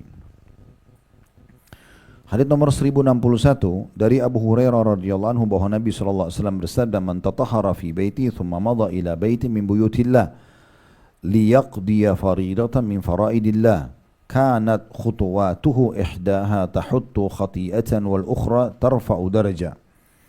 Barang siapa yang bersuci di rumahnya kemudian berangkat menuju salah satu rumah Allah atau masjid untuk menunaikan salah satu kewajiban kepada Allah, maka langkah-langkahnya yang satu menghapus dosa dan yang lain mengangkat derajat. Diriwayatkan oleh Imam Muslim. Dari hadis ini kita ambil pelajaran yang pertama, adanya perintah kalau mau sholat di masjid, wudunya di rumah. Wudunya dari rumah. Nah ini penting juga ya, jadi makanya sebelum keluar rumah sudah dalam keadaan wudu, bersuci dulu. Nanti kalau memang terjadi sesuatu, misalnya maaf kita kebelet kencing, buang air kecil, buang air besar atau keluar angin, lalu kita berbaru, tidak ada masalah. Yang penting kita sekarang bersuci dulu dari rumah. Karena hadis ini memberikan keutamaan kepada kita siapa yang bersuci di rumahnya. Ada syarat itu ya. Kemudian baru dia menuju ke salah satu rumah-rumah Allah. Berarti memang ada anjuran untuk uduk di rumah. Biasanya saya lihat banyak kalau bapak-bapak ya, saya tidak tahu ibu-ibu, tapi karena bapak-bapak ini seringkali mereka malah pas azan baru numpuk di tempat uduk. Akhirnya masbuk 1 rakaat, masbuk 2 rakaat, bahkan dapat jemaah kedua gitu ya. Apalagi kalau lagi kita tahu padat-padatnya seperti di mall misalnya, harusnya kita sudah bunyiin alarm kita setengah jam sebelum sholat, apalagi di tempat-tempat padat kita sudah persiapan itu ya. Kalau kita sudah ada wudu kan enak, tinggal masuk sholat saja kan gitu. Apalagi ada juga hukum massul khuf, kalau masih ingat ya, mengusap kaos kaki. Jadi kalau batal wudu, ibu dan bapak sekalian, yang penting pada saat keluar dari rumah, waktu sebelum pakai kaos kaki dalam keadaan kita sudah punya wudu, maka nanti kalau batal ya, bisa kita wudu kembali, semuanya disentuh dengan air seperti biasa kecuali bagian kaki, cukup mengambil di telapak tangan air lalu diusapkan di bagian atas telapak kaki. Disilakan dengan massul khuf. Dan waktu Nabi, riwayatnya adalah waktu Nabi SAW lagi lagi mau wudu itu ya, di musim dingin beliau pakai semacam kaos kaki tapi dari kulit waktu itu ya. Kemudian ada sahabat yang memang menyiapkan air wuduk beliau, itu sempat mau bantu Nabi membuka itu. Kata Nabi SAW, da'huma fa inni adkhaltuhuma tahiratan.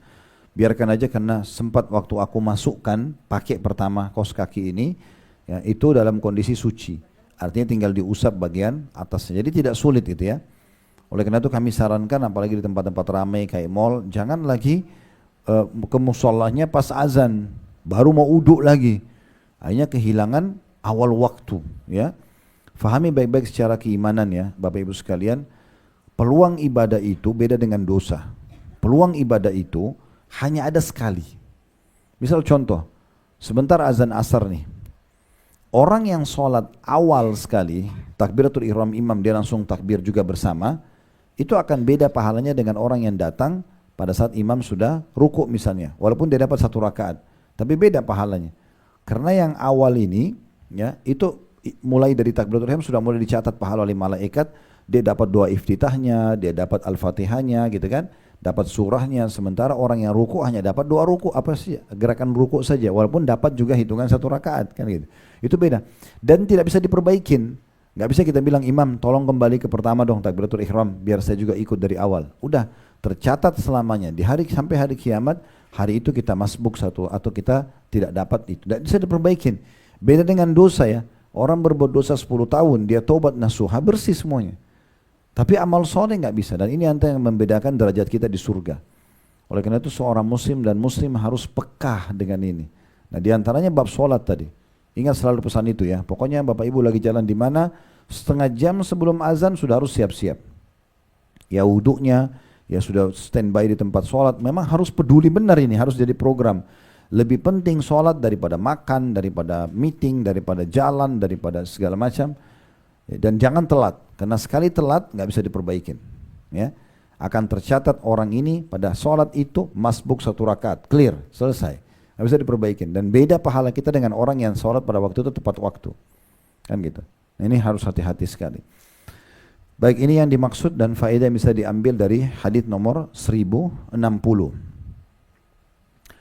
Pelajaran selanjutnya nomor hadis selanjutnya nomor 1061 dari Abu Hurairah radhiyallahu anhu. Ini dari hadis nomor 1061 ya. Pelajaran pertamanya pentingnya orang berwudu dari rumah ya. Pelajaran kedua dari hadis nomor 1061 bahwasanya pentingnya seseorang peduli dengan masjid dan selalu datang ke sana, terutama untuk mengerjakan kewajiban, yaitu sholat 5 waktu ya. Dia selalu datang untuk mengerjakan sholat. Karena di sini dikatakan siapa yang bersuci di rumahnya, kemudian datang ke salah satu dari rumah-rumah Allah, lalu dia mengerjakan yang diwajibkan padanya, maksudnya sholat 5 waktu. Pelajaran ketiga, keutamaan melangkah menuju ke masjid. Karena setiap langkah kaki kita 1 dicatat pahala, yang 1 dihapuskan dosa. Saya pernah praktikin dulu satu waktu kami pernah ngontrak di sebuah tempat, waktu itu masih di Makassar. Antara tempat kontrakan itu dengan masjid itu cuma dipisah dengan 1 jalan kecil. Saya kena penasaran mau jalankan hadis ini, saya mau tahu berapa langkah sih gitu ya. Dari depan rumah itu pendek sekali karena berhadapan sama masjid. Jalan dari pintu rumah menuju ke masjid itu 50 langkah. Artinya kalau kita hitung 1 langkah dicatat 1 pahala, terus dihapus 1 dosa, berarti ada 50 pahala dan 50 dicatat 50 dosa dihapus. Dalam riwayat lain dicatatkan baginya atau diangkatkan 1 derajat. Dan ini setiap kali pergi dan pulang ini ya, akan mendapatkan keutamaan tersebut. Maka disebutkan, maka 1 langkah itu akan dihapuskan dosa dan 1 lagi langkah diangkatkan derajat untuknya. Selanjutnya hadis nomor 1062 dari Ubay bin Ka'ab radhiyallahu anhu, dia berkata, "Kana rajulun minal ansari la a'lamu ahadan ab'ada minal masjid min wa kanat la tukhti'uhu as-salah." لا تخطئه صلاة فقيل له لو اشتريت حمارا لتركبوا في الظلماء والرمضاء قال ما يسرني أن منزلي إلى جنب المسجد إني أريد أن يكتب لي ممشاي إلى المسجد ورجوعي إذا رجعت إلى أهلي فقال رسول الله صلى الله عليه وسلم قد جمع الله لك ذلك كله. Artinya, kata Ubay bin Ka'ab radhiyallahu anhu, ada seorang dari laki-laki Ansar yang sepanjang sepengetahuanku, ya, tidak ada orang lain yang lebih jauh tempat tinggalnya dari masjid, maksudnya masjid Nabi SAW, ya, daripada dia. Namun begitu, walaupun begitu ya, dia tidak pernah tertinggal sholat berjamaah. Maka dikatakan kepadanya, ada yang kasih saran ke dia, seandainya engkau membeli seekor keledai untuk kamu kendarai di waktu malam yang gelap dan di waktu terik matahari. Orang tadi berkata, saya tidak senang seandainya saya tidak ingin seandainya rumahku dekat masjid, karena ya saya ingin perjalananku menuju masjid dan kepulanganku, ya, jika saya kembali kepada keluargaku dicatat untukku, maksudnya pahala. Maka Rasulullah SAW bersabda, Allah telah mengumpulkan semua itu untukmu. Hadis riwayat Muslim. Dan di sini langsung saja kita ambil pelajaran, ya. Yang pertama, keutamaan Ubay bin Ka'ab radhiyallahu anhu karena beliau menceritakan kronologis riwayat ini kepada kita.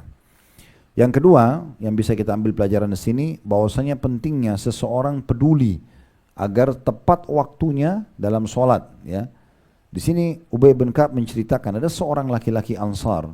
Saya tidak menemukan ada orang menurut pengetahuan saya sebatas ilmunya dia di saat itu yang lebih jauh rumahnya dari masjid. Dia yang paling jauh. Masjid Nabawi di mana, orang ini paling jauh. Semua orang yang lebih dekat rumahnya. Tapi tidak pernah luput dan telat satu kali pun sholat. Orang ini selalu tepat waktu. Berarti menandakan pentingnya seorang muslim peduli dengan masalah ini. Tadi sudah kita berikan masukan, ya. Paling aman setengah jam sebelum azan, ya. 20 menit lah.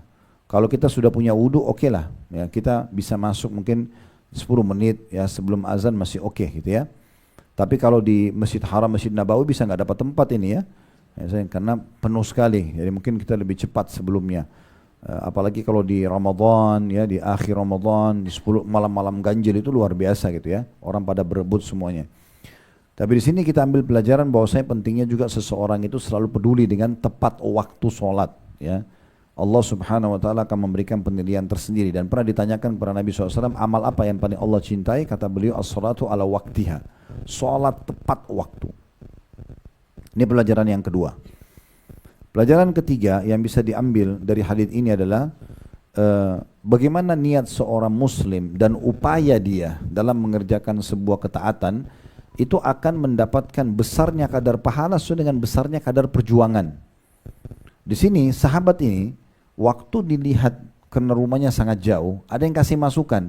Kenapa kamu nggak beli seekor keledai? Kalau kita sekarang tuh beli motor lah, mobil yang kamu bisa pakai di malam hari untuk ke masjid karena gelap, waktu itu belum ada penerangan gitu ya, dan juga di siang hari di panas terik matahari. Maka sahabat ini bilang, saya tidak ingin rumah saya dekat masjid, sebab saya ingin sekali, dan saya juga tidak ingin beli tunggangan seperti itu, karena saya ingin setiap langkah saya, jarak yang jauh ini, pergi dan pulang dicatat pahala ya untuk saya. Maka waktu Nabi SAW dengar, Nabi mengatakan Allah telah menggabungkan untukmu kedua itu. Maksudnya kau sudah mendapatkan apa yang kau inginkan, gitu ya. Berarti di sini makin besar upaya kita dan perjuangan. Misalnya maaf ya, Bapak Ibu mau sholat malam, memang ngantuk banget, tapi dipaksa bangun. Beda pahalanya dengan orang yang tidak bisa tidur, kemudian sholat malam, beda. Beda pahalanya kita di Indonesia sholat misalnya subuh, cuma gerimis sedikit, dengan orang yang di Rusia sana, mungkin minus 10, dia tetap sholat subuh. Sekarang ini lagi musim salju kan, itu banyak sekali cuplikan saya lihat di beberapa media, orang lagi sholat duhur pun, lagi siang hari itu lagi turun salju deras-derasnya. Dan mereka ada yang minus 20, tapi tetap sholat berjamaah. Sujud di atas salju yang dingin gitu ya. Itu beda pahalanya dengan orang yang lagi tidak ada masalah dalam hidupnya. Jadi memang upaya kita dalam melakukan satu ibadah itu akan diberikan pahala lebih ekstra kalau makin ada perjuangannya. Nah, seperti itulah ya. Makanya di sini sahabat ini membahasakan itu. Saya ingin sekali, walaupun rumah saya jauh, walaupun saya tidak beli keledai misalnya, dia mampu beli tapi dia nggak mau. Tapi saya ingin pahala jalan saya ini dengan upaya ini dicatatkan pahala semua. Maka Nabi SAW mengatakan, engkau akan mendapatkan atau Allah telah menggabungkan untukmu itu. Hadis selanjutnya nomor 1063. Kita coba selesaikan sampai 1067 ya. Hadis-hadis ini. Dari Jabir radhiyallahu anhu nomor 1063, beliau berkata, khalatil biqa'u hawla al-masjid fa-arada banu Salima an yantaqilu qurba al-masjid فبلغ ذلك النبي صلى الله عليه وسلم فقال لهم بلغني أنكم تريدون أن تنتقلوا قرب المسجد قالوا نعم يا رسول الله قد أردنا ذلك فقال بني سلمة دياركم تكتب آثاركم ودياركم تكتب آثاركم فقالوا ما يسرنا أن كنا تحولنا. Kata Jabir radhiyallahu anhu, ada tanah kosong di sekitar masjid, maksudnya Masjid Nabawi ya, di masa itu. Maka Bani Salama, Bani artinya suku, ada satu suku namanya Salama atau Salima tepatnya, suku Salima, ingin pindah dekat masjid. Lokasi itu mereka mau pakai, satu suku semua pengen pindah, supaya lebih dekat dengan Masjid Nabi, lebih gampang melangkahnya, lebih dekat gitu ya. Berita itu sampai kepada Nabi SAW, maka beliau pun bersabda kepada mereka, telah sampai berita kepadaku bahwa kalian ingin pindah dekat masjid. Tanda tanya. Mereka menjawab, benar wahai Rasulullah, kami menginginkan hal itu.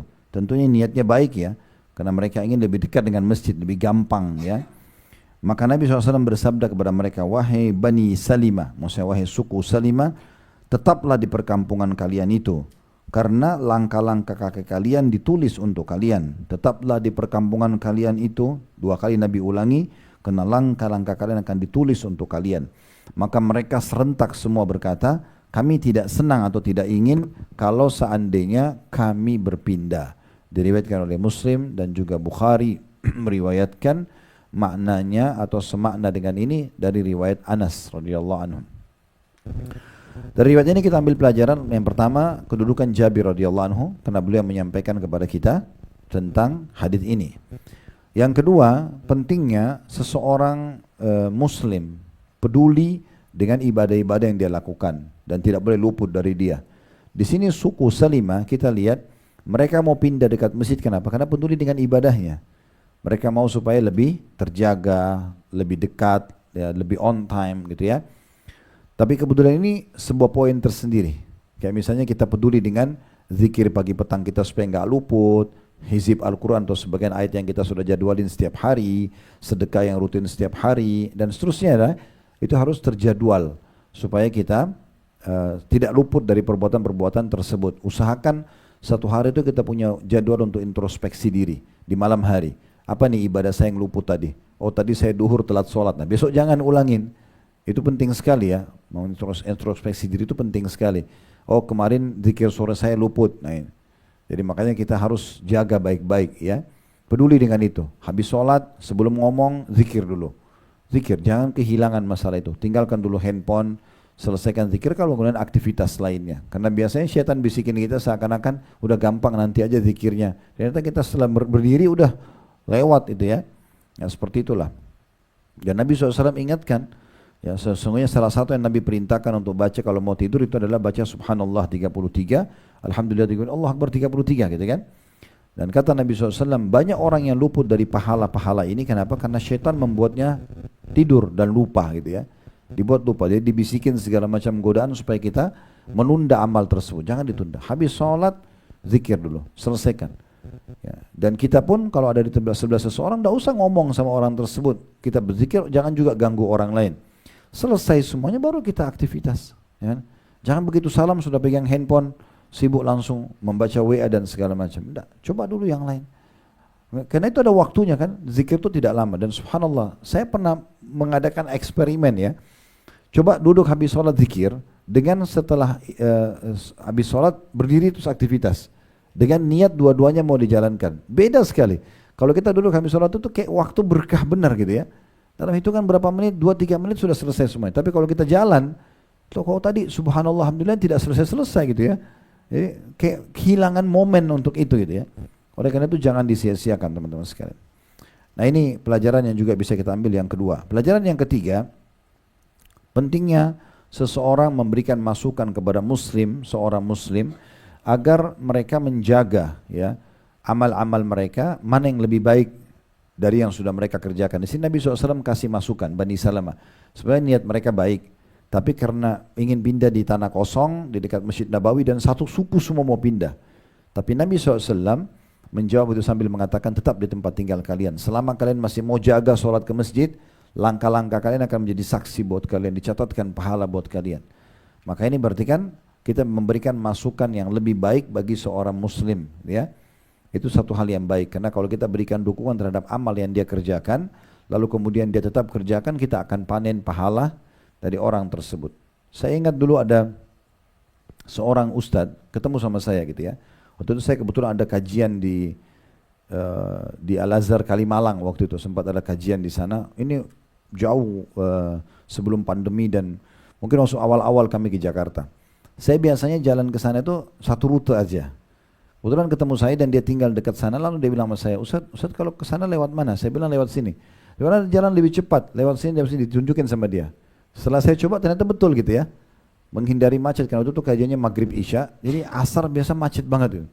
Dia begitu tunjukin, saya jalan dan sekian lama, saya lupa berapa lama berjalan setelah dia tunjukin jalan itu saya jalan kajian ke sana. Padahal semua memberikan solusi jalan yang lebih baik. Saya waktu itu membayangkan berapa banyak pahala orang ini dapatkan, dia mungkin tidak ikut di kajian, dia cuma memberikan masukan saja gitu ya.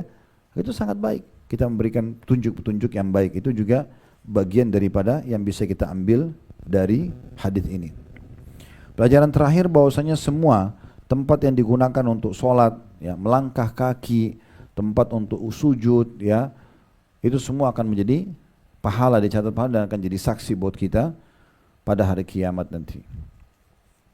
Hadits nomor 1064 dari Abu Musa radhiyallahu anhu, beliau berkata, Rasulullah SAW bersabda, Inna a'zaman nasi ajran fi salati ab'aduhum ilaiha mamsha fa'ab'aduhum والذي ينتظر الصلاة حتى يصليها مع الإمام أعظم أجرا من الذين يصليها ثم ينام. Sesungguhnya manusia yang paling besar pahalanya di dalam solat adalah orang yang paling jauh perjalanannya menuju solat, dan begitu seterusnya.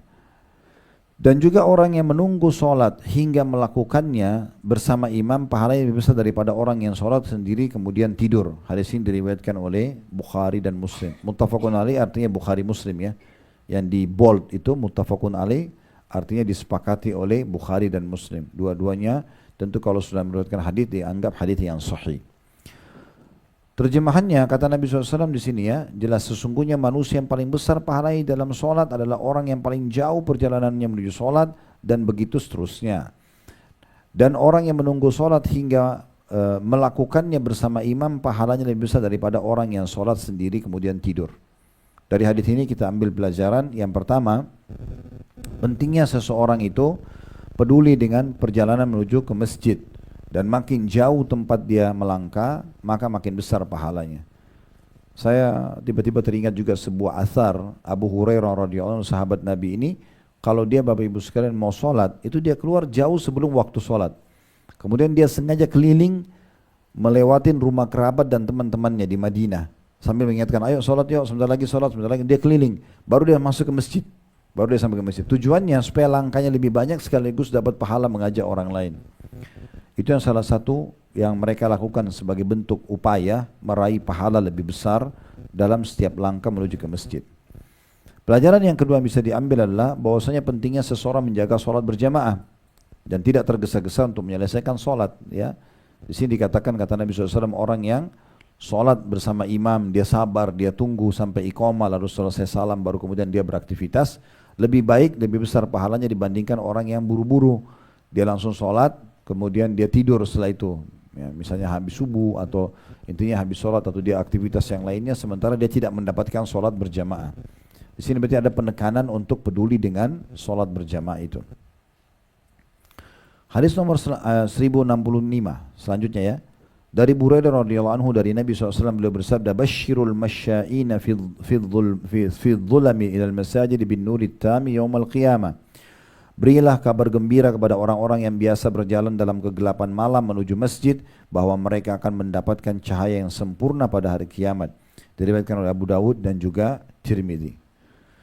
Dari hadis ini kita ambil pelajaran yang pertama, pentingnya seseorang muslim, sekali lagi mirip dengan judul bab kita, memperbanyak langkahnya menuju ke masjid. Ya, karena dikatakan basyirul masyain, sampaikan berita gembira kepada orang-orang yang suka jalan menuju ke masjid, ya. Pelajaran kedua, bahwasanya adanya cahaya akan diberikan pada hari kiamat bagi semua orang yang jalan menuju ke masjid, ya. Yang dimaksud dengan di kegelapan sini, itu maksudnya dia kalau sholat subuh, sholat isya, biasanya kan gelap. Ya, mereka tetap ke masjid, maka itu akan diberikan justru cahaya yang terang pada hari kiamat nanti. Baik, dua buah hadis terakhir dalam bab kita, dan kita tutup dengan ini, yaitu hadis nomor 1066 dan 1067. 1066 berbunyi dari Abu Hurairah radhiyallahu anhu, beliau berkata bahwasanya Rasulullah SAW bersabda, "Ala adullukum ala ma yamhullahu bihil khataya wa yarfa'u bihid darajat?" Qalu bala ya Rasulullah, qala isbagul wudu'i 'alal makarih wa kathratul khuta' ilal masajid wa intidarus salati ba'da shalah fadzalikumur ribat. Maukah aku tunjukkan kepada kalian sesuatu yang karenanya Allah menghapus dosa-dosa dan mengangkat derajat-derajat? Mereka menjawab, "Iya, wahai Rasulullah." Beliau bersabda, menyempurnakan wudu pada saat-saat yang tidak disukai, banyak melangkah menuju masjid-masjid dan menunggu solat setelah solat. Yang demikian itu adalah ribat. Yang demikian itu adalah ribat. Hadis ini diriwayatkan oleh Imam Muslim. Langsung saja kita ambil pelajarannya. Yang pertama, pentingnya seorang muslim untuk selalu mencari amalan-amalan yang paling banyak memberikan pahala dan juga yang bisa menghapuskan dosa-dosa serta mengangkat derajat. Ini pernah saya titik beratkan Bapak Ibu sekalian kalau ingat ya. Dalam satu jenis ibadah kita bisa meraih banyak sekali pahala. Misal kalau kita sholat saja, daripada sholat sendiri, kalau mau dapat pahala ekstra, ajak orang lain sholat. Maka ajakan kita ini dengan memarketingkan sholat tersebut, kalau orang kerjakan juga, maka secara otomatis dapat pahala. Majelis ilmu begini misalnya, atau adalah majelis ilmu di masjid misalnya, contoh. Kalau di sini mungkin kena keterbatasan tempat, misal contoh, kalau ada di masjid misalnya, dan memang terbuka untuk umum, lalu kita sebarkan flyernya. Cukup banyak jadwal para ustadz-ustadz kita, misalnya kita sebarkan di medsos kita atau di grup misalnya, dan ada yang datang, maka kita dapat pahalanya. Selain kita dapat pahala, kita juga hadir misalnya, maka orang lain hadir, kita panen pahala mereka. Misal contoh, kita juga bisa meraih selain mengajak orang dengan mengemas ibadah tersebut. Saya pernah bahasakan ya, beda pahalanya orang yang sholat dengan baju apa adanya. Misal ibu-ibu pakai mukena apa adanya, mukena biasa aja, mungkin mukena sudah seminggu belum dicuci misalnya, atau 2 minggu, kita sholat saja, yang penting sholat. Mungkin saya di rumah sendirian antara saya sama Allah. Beda dengan orang yang memang selalu persiapkan per sehari sekali atau 2 hari sekali itu sudah dicuci dan mungkin dibubuhi wangi-wangian, karena ibu boleh saja kalau sholat pakai minyak wangi, nggak dilarang gitu kan, apalagi kalau di rumah ya. Yang dilarang itu kan kalau ada keluar dari rumah, itu yang dilarang. Tapi kalau sholat, sejadahnya disiapkan sejadah yang khusus misalnya, dibubuhi parfum, itu kemasan namanya, mengemas ibadah tersebut. Ini ada ekstra pahala. Ya, ini ada ekstra pahala. Tadi ada upaya untuk mengerjakan ibadah seperti nanti Ramadan. Ramadan itu semua hotel di Mekah sama Madinah mahal. Semuanya, apalagi seputaran Ramadan.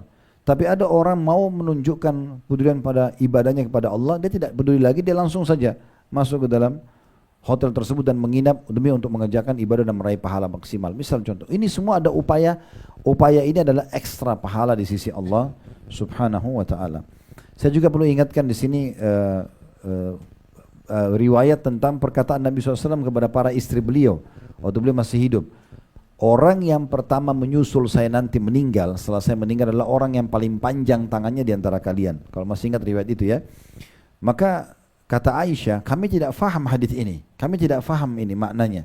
Sehingga waktu Nabi SAW meninggal, kami kalau ketemu sering mengukur tangan kami, siapa yang lebih panjang.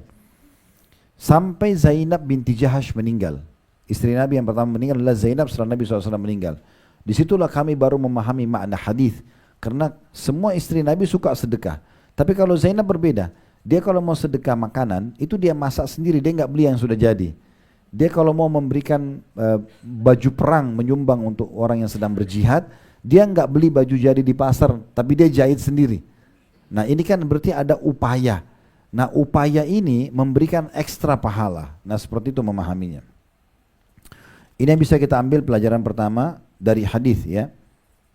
Kalau setiap upaya yang kita lakukan itu akan tentunya mendatangkan ya pahala yang sangat besar ya.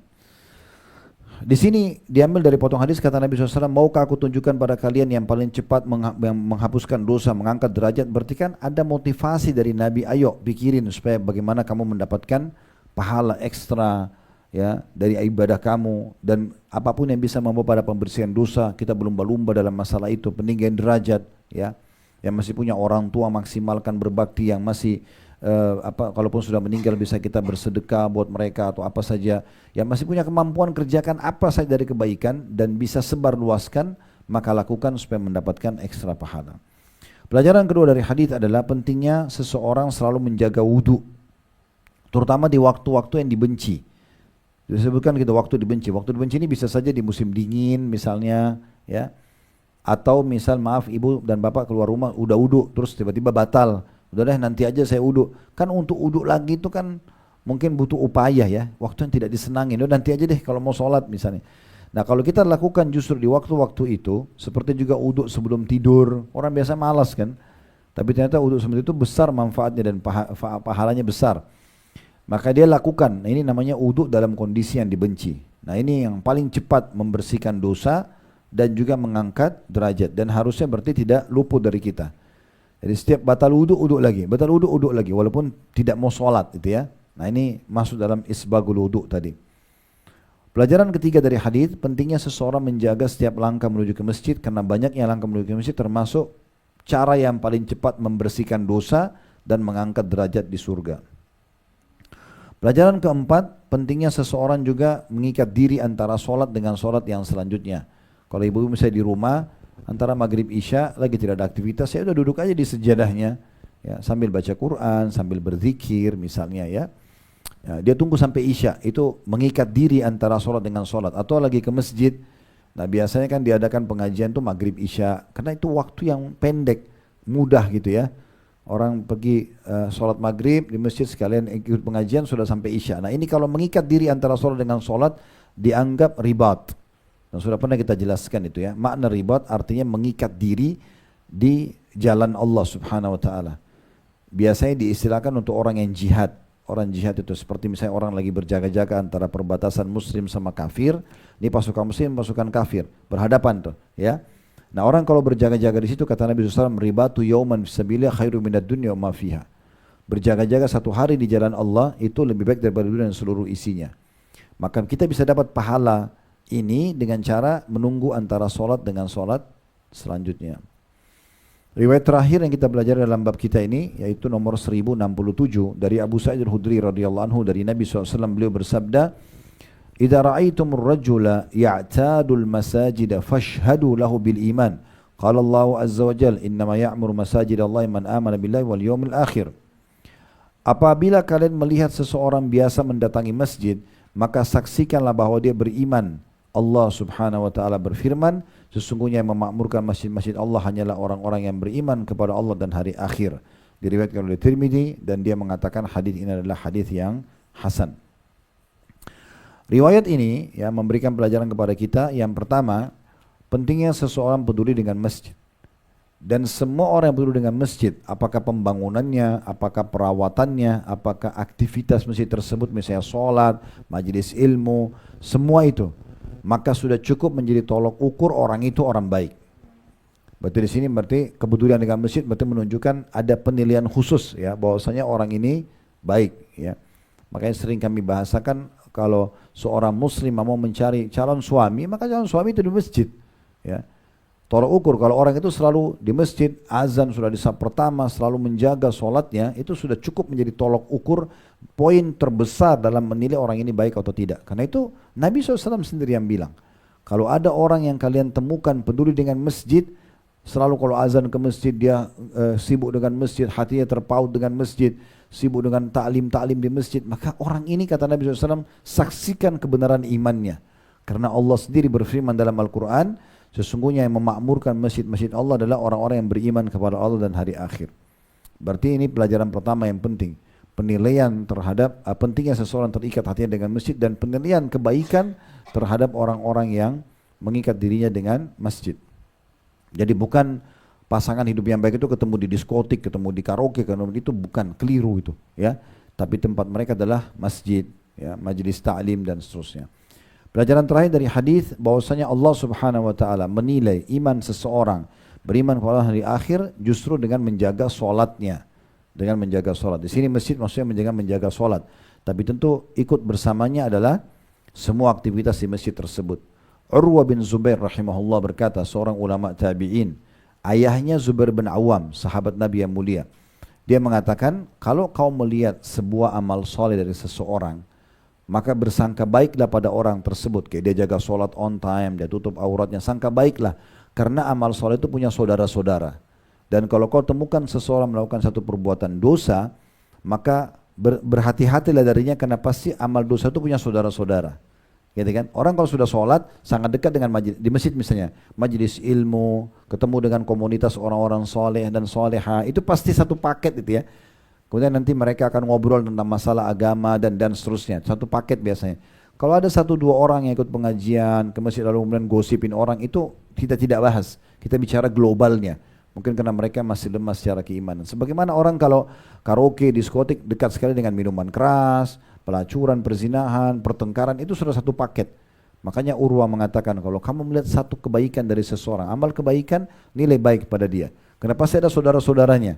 Begitu juga kalau dia berbuat buruk, maka hati-hati dari dia, karena itu ada saudara-saudaranya. Ya. Dan bahkan beliau mengatakan, walaupun orang yang jaga ibadah ini dalam mata sebagian orang dia buruk, tetap kamu sangka baik. Walaupun orang yang buat dosa yang di mata sebagian orang buat dia adalah orang baik, maka berhati-hati darinya. Ini perkataan Urwa rahimahullah.